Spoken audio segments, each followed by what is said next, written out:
कुर्सी पर बैठते हुए फडणवीस जी दिखाई दे रहे हैं। विदेशों से भारतीयों का अपने देश में वापस आना।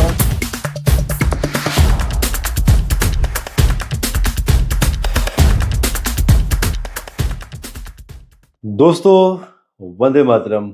संवत 2082 और ये शुरू होने जा रहा है 29 मार्च 2025 को दिन के 4:28 पर। स्क्रीन पर आप कुंडली देख रहे हैं। सिंह लगन की कुंडली निकल कर आ रही है। ज्योतिष के विद्यार्थियों के लिए ये वो समय होता है जब सूर्य और चंद्रमा की डिग्री एक समान होती है और इस समय चैत्र मास शुक्ल पक्ष की प्रतिपदा शुरू होती है, लेकिन प्रतिपदा अगले दिन से मानी जाएगी जब सूर्य उदय होंगे।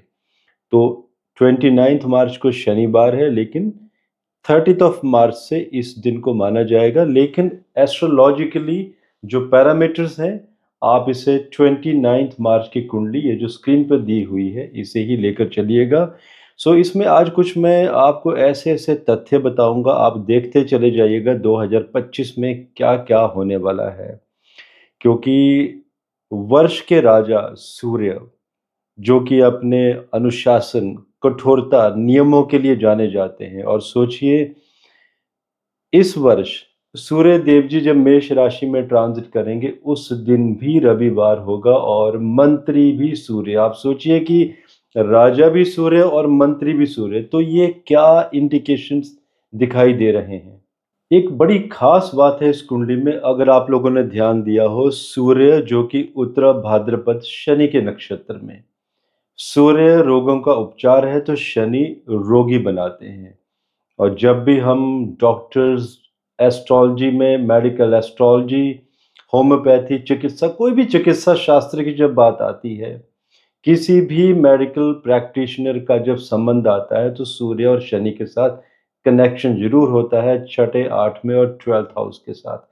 आज हम प्रेडिक्शन देने जा रहे हैं पूरे वर्ष में क्या होने वाला है, लेकिन कुछ सूर्य के बारे में चीजें जो कि जानना सबके लिए जरूरी है।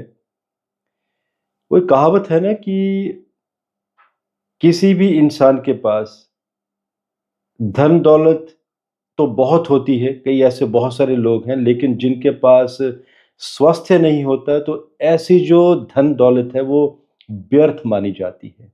अगर मैं एज ए मेडिकल एस्ट्रोलॉजर भी बात करूं, तो क्योंकि मेरे पास ज़्यादातर लोग एज ए बहुत ही जो लोग जो क्रॉनिक रोगों से पीड़ित हैं, ऐसी बहुत सारी कुंडलियां मेरे पास शोध के लिए आती हैं, उन्हें सॉल्यूशन भी देता हूं। ऑलमोस्ट सभी लोग ठीक होकर जाते हैं। तो सबसे पहला जो नियम होता है कुंडली में, जब भी कोई व्यक्ति क्रॉनिक रोग से पीड़ित होता है, सबसे पहले एक मेडिकल एस्ट्रोलॉजर की दृष्टि जाती है उस व्यक्ति के सूर्य के ऊपर कि सूर्य बैठा कहाँ पर है। क्योंकि सूर्य आत्मा कारक प्लैनेट है। और अगर मेडिकल एस्ट्रोलॉजी में देखें तो कुछ एक रोग, जैसे कि मेन मेन रोगों की बात करें, पित्त रोग, आपका पेट संबंधित रोग, मस्तिष्क, हृदय संबंधित और आंखों से संबंधित जो बड़े रोग हैं, ये सूर्य से ही डिनोट किए जाते हैं। सूर्य देव जी के ऊपर पूरा का पूरा जीवन मंडल आधारित है।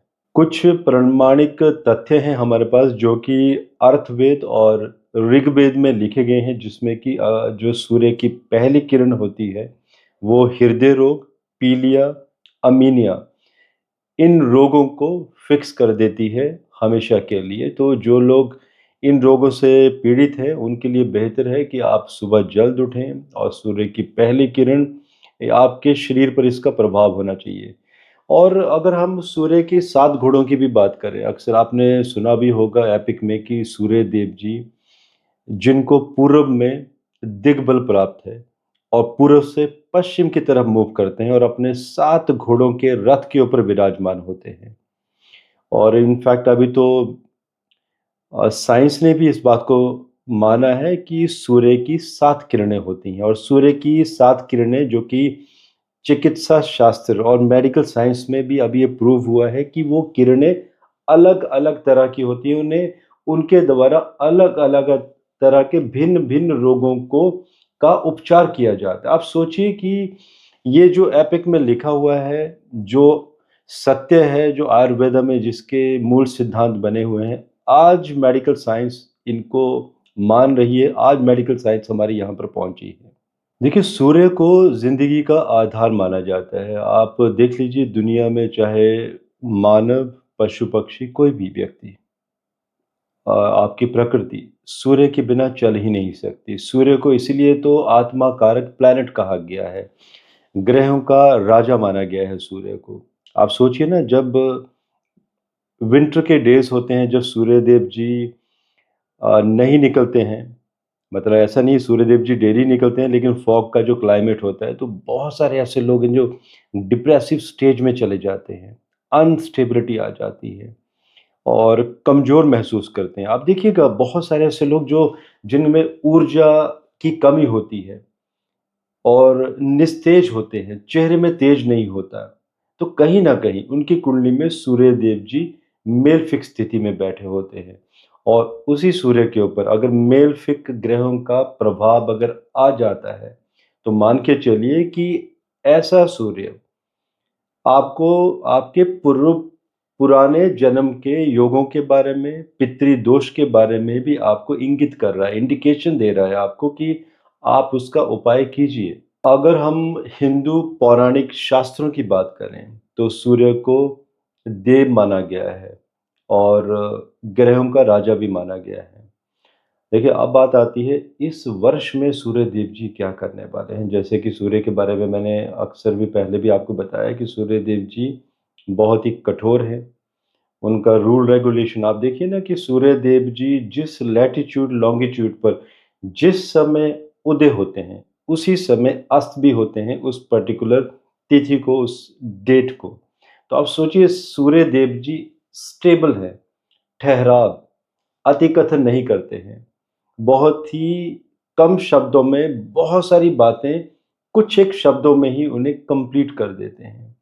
और देखिए जिस वर्ष सूर्य देव जी खुद राजा बनकर आए हैं और मंत्री भी खुद हैं और शनि के पूर्व भाद्रपद नक्षत्र को कनेक्ट कर रहे हैं, शनि देव जी के नक्षत्र को, तो इट्स ए क्लियर इंडिकेशन कि अगर हम भारत की कुंडली जो अभी ये बनी है लियो असेंडेंट की, देखिए लग्न भी सूर्य का बना है और सूर्य कहाँ चले गए हैं, 8th हाउस। 8th हाउस होता है आपका कॉन्स्पिरेसी का भी होता है और डिवाइन साइंस का भी एंड उन चीज़ों का भी होता है जो गूढ़ अध्ययन, डिकोड करना, जो आज तक चीज़ें बाहर नहीं निकल पाई हैं।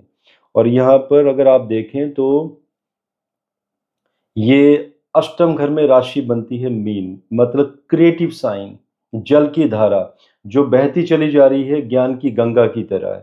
और अष्टम घर का जो कनेक्शन है आप देखिए वीनस का, सूर्य और चंद्रमा, सूर्य लग्नेश, चंद्रमा 12th हाउस का lord Budh, second house income and 11th house आपका डिजायर्स, इच्छाएं एंड इसके साथ साथ शुक्र का कनेक्शन बनना 10th इनकम। मतलब ये बात पूरे भारत की हो रही है और पूरे विश्व का भी यहाँ पर ही अनुमान लगाया जा रहा है कि तीसरा घर पराक्रम।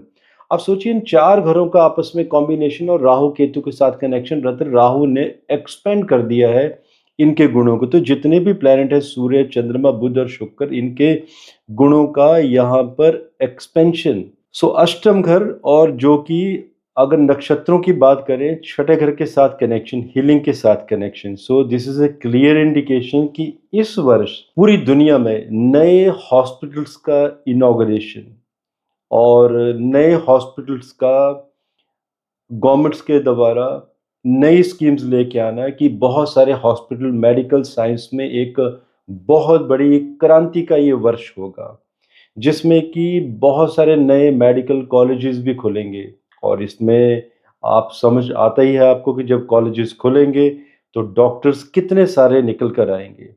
और मेडिकल साइंस में अगर हम बात करें तो बहुत सारी ऐसी बीमारियां हैं जिसमें कि कुछ एक रोगों के बारे में मैं बताना चाहूँगा जिनका कि एक परमानेंट इलाज निकलेगा। आप याद कीजिए मेरे पुराने वीडियोस जिसमें मैंने कहा था 2000 वर्ष 2024 वर्ष स्टार्ट होने से पहले कि कैंसर जैसी बीमारी का समाधान निकलेगा। इन दिनों में एक न्यूज़ आई है कि रशिया ने कैंसर की एक वैक्सीन निकाल दी है, एक दवाई मेडिसिन निकाल दी है जिसे आप इंजेक्ट करके आप ठीक हो सकते हैं।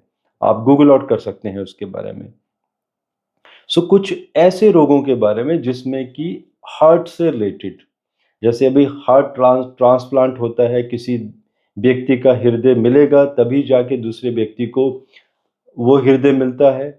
लेकिन हार्ट के ऊपर इस वर्ष में कुछ ऐसे इन्वेंशन होंगे कि कृत्रिम हार्ट बनाने की भी मेडिकल साइंस कोशिशें करेंगी और उस मुकाम तक पहुंचने की पूरी पूरी कोशिश होगी, बल्कि पूर्ण कोशिश के साथ पहुंचने के योग बने हुए हैं। एंड जैसे कि कुछ बड़े रोग एंड कुछ छोटे रोग, जिसमें सर दर्द के कारण, किन कारणों से सर दर्द होता है, कानों के दर्द, एनीमिया, सिर की बीमारियां जिसमें मस्तिष्क में बहुत सारे रोग होते हैं आपके, बहरापन, अंधापन, यस जी हाँ, या कुछ ऐसा इनोवेशन जिसमें कि आंखों को उन व्यक्तियों को लगाना या वो व्यक्ति भी देख पाएंगे जो बचपन से ही अंधपन का शिकार हैं। और सभी प्रकार के शारीरिक दर्द, जोड़ों, ये सूर्य के रोग हैं कुछ, जिसमें कि जोड़ों की जकड़न, पीलिया, बुखार, पेट के रोग and poisonous cancerous symptom, cancer जैसे असाध्य रोग, और पित्त से असंतुलन होने वाली बीमारियां, किडनी से रिलेटेड रोग, कार्टिलेज जो आपके, जैसे कि आपके पटेला के अंदर कई लोगों का कार्टिलेज की कमी हो जाती है, इम्पोटेंस, आपका अजोस्पर्मिया, नील स्पर्म्स, घुटनों जोड़ों के रोग और हड्डियों की कमजोरी। तो इनके ऊपर बहुत बड़ा शोध होने वाला है। आप नोट करेंगे कि कुछ रोगों के ऊपर, और जिसमें से कि कुछ कुष्ठ रोग, स्किन डिसऑर्डर्स, इनके ऊपर भी कुछ शोध होने वाला है। अचानक ही कुछ गुड न्यूज़ आपको दिखती हुई नजर आएगी कि कुछ मेडिकल इंस्टीट्यूट्स ने इनके ऊपर कोई वैक्सीन या कोई ऐसी मेडिसिन। तो मेडिकल चिकित्सा में बहुत बड़ा इनोवेशन इस वर्ष, और जिसमें कि कुछ समस्याएं भी दिखाई दे रही हैं, जहां पर बहुत सारे कॉलेजेस, यूनिवर्सिटीज दिखाई दे रही हैं बनती हुई पूरी दुनिया में। वहां पर जितने भी फेक डॉक्टर्स हैं, और ऐसे कुछ डॉक्टर्स जो डोनेशंस देकर पास हुए हैं और आगे भी डोनेशंस देने की प्लानिंग कर रहे हैं, या कुछ ऐसे मेडिकल इंडस्ट्रीज जो बहुत बड़ा स्कैम कर चुकी हैं, ये सारी की सारी चीज़ें बाहर निकल कर आएंगी। उन डॉक्टर्स की डिग्री कैंसिल होगी जो स्कैम में, जो डोनेशंस के द्वारा डॉक्टर बने हैं या पैसा दे के डॉक्टर बने हैं। कुछ ऐसी कॉलेजेस, यूनिवर्सिटीज़ जिनमें स्कैम हुए हैं मेडिकल साइंस को लेकर, ये सब के सब इस वर्ष सूर्यदेव जी बहुत कठोर हैं, छोड़ने नहीं वाले हैं। तो मेडिकल इंडस्ट्रीज से रिलेटेड जितने भी स्कैम्स हैं, या जो डुप्लीकेट मेडिसिन बनाई जा रही हैं, या डुप्लीकेट किसी भी तरह के इंस्ट्रूमेंट्स बनाए जा रहे हैं, उनके ऊपर रोक लगेगी। जैसे कॉपी होती है कई सारे इंस्ट्रूमेंट्स की, इनके ऊपर भी रोक लगने वाली है। तो जो भी होगा इस वर्ष फेयर होगा। जैसे कि कुछ एग्जांपल देता हूं मैं दोस्तों, जब भी सूर्य की पावर होती है, तो सूर्य की पावर का मतलब है कि कुछ एक वर्ग जिसमें कि नेता, पक्ष, प्रतिपक्ष, आपके doctors, IPS, IAS, political leaders, क्योंकि सूर्य अथॉरिटी है, तो जो लोग भी अथॉरिटी से जुड़े हुए हैं, कहीं ना कहीं वो लोग पावर में रहते हैं। और अगर पावर में रहते हैं तो यही लोगों के, इन्हीं लोगों के द्वारा कहीं ना कहीं स्कैम्स, रिश्वतखोरी, इनको जन्म दिया जाता है, जिसमें कि सूर्य और शनि का जहां पर भी कनेक्शन आता है, हमारा अर्थ एंड ऋग्वेद शास्त्र भी कहता है कि ये लोग इन चीजों में ज्यादा संलिप्त रहते हैं। शनि मीन्स व्याधियां होना, एक्सपेंशन होना, सूर्य मतलब व्याधियों का, जो रोग होते हैं उनका उनका उपचार करना। तो जो डॉक्टर इंडस्ट्री है, मेडिकल इंडस्ट्री, उसमें से जो लोग हैं, वो इंडिकेशन है कि ये लोग ज़्यादा संलिप्त होते हैं, तो इन लोगों के ऊपर इस वर्ष सबसे ज़्यादा गाज गिरने वाली है। तो दोस्तों, ये एस्ट्रोलॉजिकल विश्लेषण है मेरे 2025 के लिए। हो सकता है थंबनेल से आप लोग थोड़े से घबरा गए हो, वो टीम ने डिज़ाइन किया होता है और टीम का डिसीजन होता है कि इस तरह का कुछ थंबनेल दिया जाए। लेकिन अगर देखा जाए तो ये वर्ष सूर्य की अथॉरिटी का है और जिन लोगों ने कोई गलत कार्य किए हैं या मेडिकल इंडस्ट्री में हैं, उन्हें लगता है कि उनसे बहुत बड़ी गलती हो गई है। बेटर है कि आप अपनी गलती मान लें, मीडिया में आकर आजकल तो बहुत ईज़ी है, आप अपने मोबाइल से एक छोटा-सा वीडियो बना के वायरल कर सकते हैं।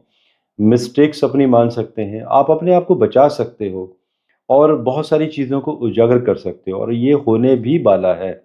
सो ख़्याल रखिए आप अपना और कोशिश कीजिए कि सूर्य की अथॉरिटी से डरिए, क्योंकि सूर्य देव जी जब राजा और मंत्री होते हैं, तो कुछ गलत होने ही नहीं देते। सो दोस्तों आज के लिए इजाज़त और देखिए 2025 में ये जो वर्ष है ये 29 मार्च 2025 से मार्च 2026 तक की ये प्रेडिक्शन दे रहा हूँ मैं, जो ये लगातार चलेगी और इस वीडियो में आप देखते जाइएगा जो मैंने कहा है, ये चीज़ें होती चली जाएँगी। आज के लिए इजाज़त दीजिए, धन्यवाद, जय हिंद, भारत माता की जय।